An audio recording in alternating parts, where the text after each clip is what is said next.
السلام علیکم ورحمۃ اللہ تعالی وبرکاتہ۔ اعوذ باللہ من الشیطان الرجیم، بسم اللہ الرحمن الرحیم۔ درود پاک پڑھیں۔ اللہم صلی علی سیدنا مولانا محمد معدن الجود والکرم وآلہ الکرام نہ الکریم وبارک وسلم صلاۃ وسلام علیک یا رسول اللہ صلی اللہ علیہ وسلم۔ استنجا کا بیان یعنی پیشاب اور پاخانہ کرنے کا بیان، اس کے بھی آداب ہیں، لہذا ہمیں ہر کام سنت اور آداب کے موافق کرنا چاہیے۔ جانوروں کی طرح جو لوگ اسلامی تعلیمات سے ناشنا ہوتے ہیں وہ جانوروں ہی کی طرح کرتے ہیں، اور جو غیر مذہب والے ہیں وہ کھڑے کھڑے بھی پیشاب وغیرہ کرتے ہیں، جبکہ مسلمان کی عادت ہے کہ وہ بیٹھ کر پیشاب کرتا ہے، اور یہی سنت ہے۔ کھڑے ہو کر پیشاب کرنے میں چھینٹیں بھی اڑتی ہیں اور جو ہے پورے طور سے پیشاب خارج بھی نہیں ہو پاتا، جبکہ بیٹھ کر کرنے میں بیماری کا امکان نہیں ہوتا اور پورے طور سے فراغت ہو جاتی ہے۔ یہ جانوروں کی عادت ہے کہ کھڑے کھڑے پیشاب پاخانہ کر دیتے ہیں۔ انسان کو اللہ تبارک و تعالی نے عقل عطا فرمائی ہے، اور اللہ تعالیٰ نے انسان کو اچھائی اور برائی کی تمیز عطا فرمائی ہے۔ پاکی اور ناپاکی کی تمیز اللہ تبارک و تعالیٰ نے انسان کو عطا فرمائی ہے، لہذا انسان ہونے کے ناطے بھی یہ ضروری ہے کہ بیٹھ کر پیشاب کیا جائے۔ جب استنجا خانہ میں یعنی بیت الخلاء میں ٹوائلٹ میں داخل ہونا چاہے تو اللہم انی اعوذ بکا من الخبث والخبائث پڑھ کر پہلے بایاں قدم رکھے، یعنی الٹا قدم۔ مسجد میں داخل ہو تو پہلے کون سا قدم رکھنا چاہیے؟ سیدھا قدم، اور بیت الخلاء میں جائے تو پہلے بایاں قدم، الٹا قدم رکھنا چاہیے۔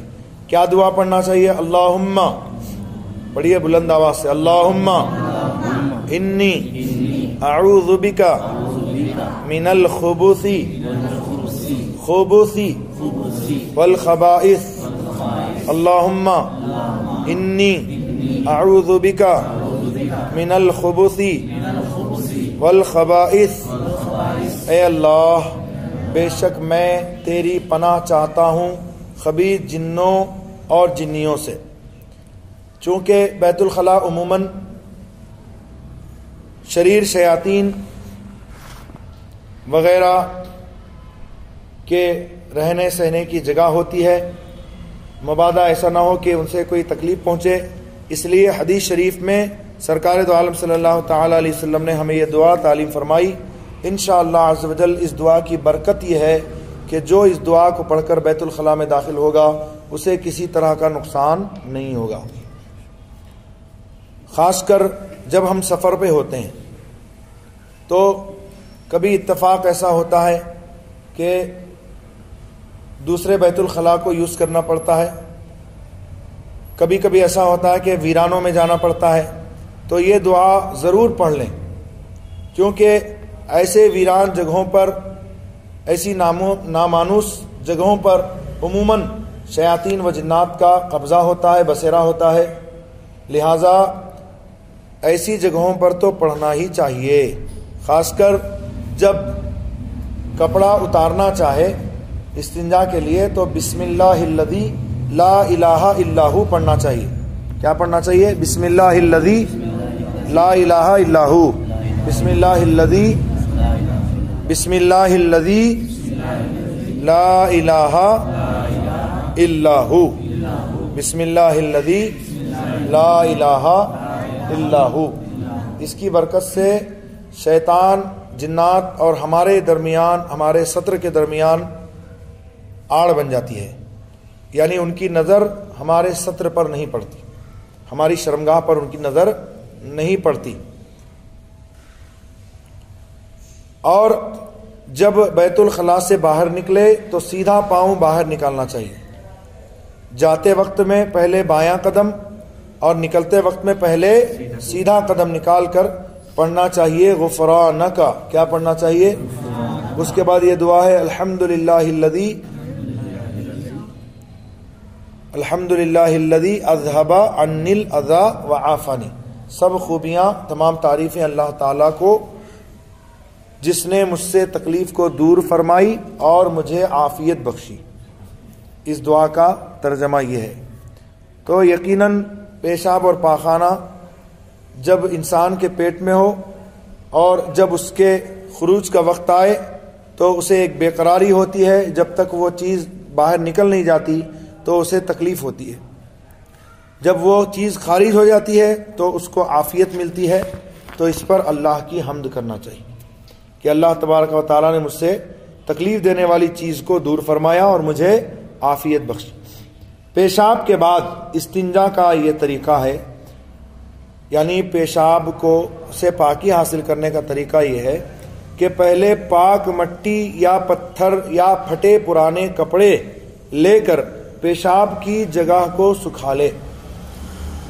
پاک مٹی، پتھر یا پرانا کپڑا لے کر پیشاب کی جگہ کو سکھا لے، اور اگر قطرہ آنے کا شبہ ہو تو ٹہل لے یا کھانس کر یا پاؤں زمین پر مار کر کوشش کرے کہ رکا ہوا قطرہ باہر نکل پڑے. تو اگر کسی کو یہ عارضہ ہو کہ پیشاب کر کے پاکی حاصل کرنے کے بعد ایک دو قطرے آ جاتے ہوں تو اس کے لیے استبرا واجب ہے. اس کو کہتے ہیں استبرا. استبرا کا مطلب ہے کھانسنا تاکہ وہ جو قطرہ باقی ہے وہ نکل جائے، یا اٹھک بیٹھک کرنا، بائیں پاؤں پر زور دینا، یا کھڑے ہو کر پاؤں پٹکنا زمین پر کہ جو قطرہ باقی ہے، یا ٹہلنا کہ جو قطرہ باقی ہو وہ نکل جائے. پھر پانی سے پیشاب کی جگہ کو دھو ڈالے. اور پاخانہ کے بعد استنجا کرنے کا طریقہ یہ ہے کہ پہلے چند ڈھیلوں یا پتھروں سے پاخانہ کی جگہ کو پونچھ کر صاف کر لے، پھر پانی سے اچھی طرح دھو لے. تو اگر صرف پانی سے استنجا کرے گا تو بھی کوئی حرج نہیں ہے، لیکن افضل ہے ڈھیلا وغیرہ استعمال کرنے کے بعد پانی استعمال کیا جائے. ڈھیلا اور پانی دونوں بائیں ہاتھ سے استعمال کرے، سیدھے ہاتھ سے استعمال نہ کرے. ڈھیلا استعمال کرنے کے بعد پانی سے بھی دھو لینا یہ استنجا کا مستحب طریقہ ہے، ورنہ ڈھیلا اور صرف پانی سے بھی استنجا کر لینا جائز ہے. یعنی اگر ڈھیلے سے بھی وہ استنجا کر لیا کہ پیشاب سکھا لیا، اس میں یہ خیال ضرور رکھے کہ پیشاب اس سوراخ سے زیادہ نہ پھیلے. سوراخ جو نکلنے کی جگہ ہے اس کے اطراف و اکناف میں پیشاب نہ پھیلنے پائے. تو اگر اس نے اس پیشاب کے سوراخ پر ڈھیلا رکھا کہ ڈھیلے نے اس کو جذب کر لیا اور اچھی طرح سے اس نے اس کو پہنچ دیا، تو اب پانی سے اگر استنجا نہیں بھی کیا تو بھی اس کے لیے کافی ہے. اگر پھیل گیا اب اس کو دھونا ضروری ہے، دھو کر وضو بنا کے نماز پڑھے گا. کھانے کی چیزیں، کاغذ، ہڈی، گوبر، لید، کوئلہ اور جانوروں کے چارے سے استنجا کرنا منع ہے. آقا کریم صلی اللہ تعالی علیہ وسلم نے صحابہ کرام علیہم رضوان سے ارشاد فرمایا، یہ تمہارے بھائی جنات کی جماعت میرے پاس آئی اور انہوں نے کہا یا رسول اللہ علیہ الصلوۃ والسلام، آپ انسانوں کو، اپنی امت کو منع فرما دیں کہ وہ ہڈی یا گوبر، کوئلہ وغیرہ سے استنجا نہ کریں. تو جنات نے آ کر حضور کی بارگاہ میں یہ عریضہ پیش کیا، اس لیے کہ یا رسول اللہ وہ ہمارے جنات کی غذا ہوتی ہے، وہ ہم جنوں کی غذا ہوتی ہے، لہذا گوبر سے یا ہڈی سے یا کوئلے سے استنجا نہیں کرنا چاہیے، اور جانوروں کے چارے سے بھی استنجا نہیں کرنا چاہیے کیونکہ وہ ان کے کھانے کی چیز ہے. پیشاب پاخانہ کرتے وقت قبلے کی طرف منہ یا پیٹ کرنا جائز نہیں ہے. قبلے کو منہ کرنا بھی جائز نہیں اور گھوم کر بیٹھنا پیٹ کرنا بھی جائز نہیں. بعض لوگ یہ سمجھتے ہیں کہ پیٹ کرنا جائز نہیں ہے، منہ کر سکتے ہیں. دونوں حالتیں ناجائز ہیں، چاہے آپ میدان، کھلے میدان میں ہوں یا بند کمرے میں ہوں، لیکن قبلے کا استقبال دونوں حالت میں، یعنی منہ کرنا یا استقبال یعنی اس قبلے کی طرف منہ کرنا، یا پھر اس کی طرف پیٹ کرنا، یہ دونوں حالتیں ناجائز ہیں، چاہے میدان میں ہوں چاہے مکان کے اندر ہوں۔ تالاب یا ندی کے گھاٹ پر، کنویں یا حوض کے کنارے پانی میں اگرچہ بہتا ہوا پانی ہو، پھل والے یا سایہ دار درخت کے نیچے، ایسے کھیت میں جس میں کھیتی موجود ہو، قبرستان میں، بیچ سڑک میں اور راستوں پر، جانوروں کے باندھے جانے یا بیٹھنے کی جگہوں پر، اور جہاں لوگ وضو یا غسل کرتے ہوں اور جس جگہ لوگ اٹھتے بیٹھتے ہوں، ان سب جگہوں پر پیشاب پاخانہ کرنا منع ہے۔ اور ایسے ہی سوراخ میں جو بل وغیرہ ہوتی ہیں وہاں پر پیشاب نہیں کرنا چاہیے، کیونکہ سوراخ میں اللہ تبارک و تعالیٰ کی مخلوق ہوتی ہے، اور کبھی کبھی جنات کا بسیرا بھی ہوتا ہے، سانپ وغیرہ کی شکل میں وہ بل وغیرہ میں رہتے ہیں، تو ایسا نہ ہو کہ اس سے ان کو تکلیف پہنچے اور وہ آپ کو تکلیف پہنچائیں۔ اس لیے، اور کبھی کوئی زہریلا جانور بل کے اندر ہو اور آپ نے پیشاب کیا، کہیں ایسا نہ ہو کہ وہ باہر نکل کر آپ کو تکلیف پہنچائے، ڈنک وغیرہ مار دے، اس لیے بلوں میں، سوراخوں وغیرہ میں بھی پیشاب کرنے سے منع فرمائے گا۔ اور جب استنجا وغیرہ کے لیے بیٹھے تو جب تک زمین سے قریب نہ ہو کپڑے نہ اٹھائے، نہ کھولے، اور لوگوں کی نظروں سے بالکل دور آڑ میں چھپ کر پیشاب پاخانہ کرنا چاہیے۔ اور پیشاب وغیرہ کرنے کے لیے اگر وہ کہیں باہر جنگلات میں یا زمین وغیرہ میں میدان کی طرف نکلا تو جہاں پر زمین سخت ہو یا پتھریلی زمین ہو وہاں پر پیشاب کو نہ بیٹھے، کیونکہ اس سے چھینٹیں اڑ کر منہ پہ آئیں گی، کپڑوں پر آئیں گی، تو نرم زمین کو تلاش کرے، یا اگر زمین سخت ہے تو اسے لکڑی وغیرہ سے کرید کر اس جگہ کو نرم بنا لے، پھر وہاں استنجا کرے، پیشاب کرے۔ وضو کے بچے ہوئے پانی سے استنجا نہ کرنا چاہیے، یعنی پیشاب کو پاکی وغیرہ نہیں کرنا چاہیے وضو کے بچے ہوئے پانی سے۔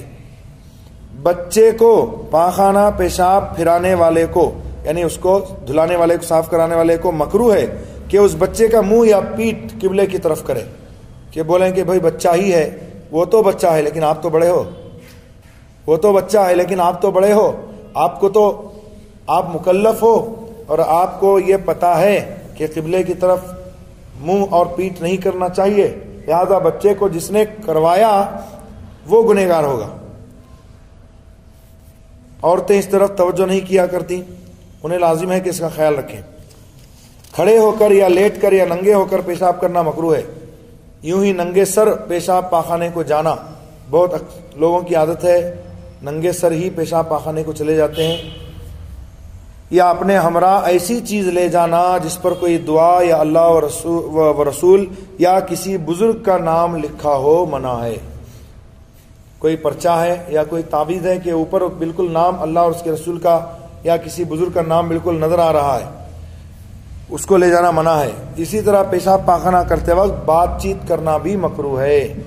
بہت سارے لوگ پیشاب خانے میں بیٹھے بیٹھے بات چیت کرتے ہیں، یہ مکروہ اور منع ہے۔ اگر پیشاب پاخانہ کرتے وقت اذان ہونے لگے کہ ابھی استنجا خانے میں ہے کہ اذان ہو رہی ہے، تو زبان سے اذان کا جواب نہ دے، ہے نا۔ اسی طرح اگر خود چھینکے تو زبان سے الحمدللہ نہ کہے بلکہ دل میں کہہ لے، چھینک آئی تو زبان سے نہ کہے، دل میں کہہ لے۔ اسی طرح کسی نے چھینک کر الحمدللہ کہا تو زبان سے یرحمک اللہ نہ کہہ کر چھینک کا جواب نہ دے بلکہ دل ہی میں یرحمک اللہ کہہ لے۔ وما علینا الا البلاغ المبین وآخر دعوانا الحمدللہ رب العالمین۔ اللہم صلی علی سیدنا محمد وآلہ وصحبہ اجمعین۔ یا اللہ یا رحمان یا رحیم، اپنے کرم سے، اپنے حبیب علیہ الصلوۃ والتسلیم صدقے سے جو درس وائے سے اپنی بارگاہ میں قبول فرما، دل و جان سے ہم سب کو احکام شریعہ پر عمل کی توفیق دے۔ یا اللہ ہمیں زیادہ سے زیادہ علم دین سیکھنے اور عمل کرنے اخلاص کے ساتھ دوسروں تک پہنچانے کی سعادت و توفیق عطا فرما، دنیا و آخرت میں ہماری عیب پوشی پردہ پوشی فرما، ہمیں اپنی مخلوق کے سامنے ذلیل و رسوا نہ فرما، دونوں جہاں میں عزت و وقار عطا فرما، توبہ نصوحہ کی توفیق دے، سچے مذہب، اچھے مذہب، پیارے مذہب، اہل سنت و جماعت مسلک اعلی حضرت پر قائم رکھ اور اسی پر خاتمہ بالخیر فرما۔ صلی اللہ تعالی علی خیر خلقہ سیدنا محمد وعلی آلہ وصحبہ اجمعین برحمتک یا ارحم الراحمین بحق لا الہ الا اللہ محمد رسول اللہ صلی اللہ علیہ وآلہ وسلم۔ السلام علیکم ورحمۃ اللہ۔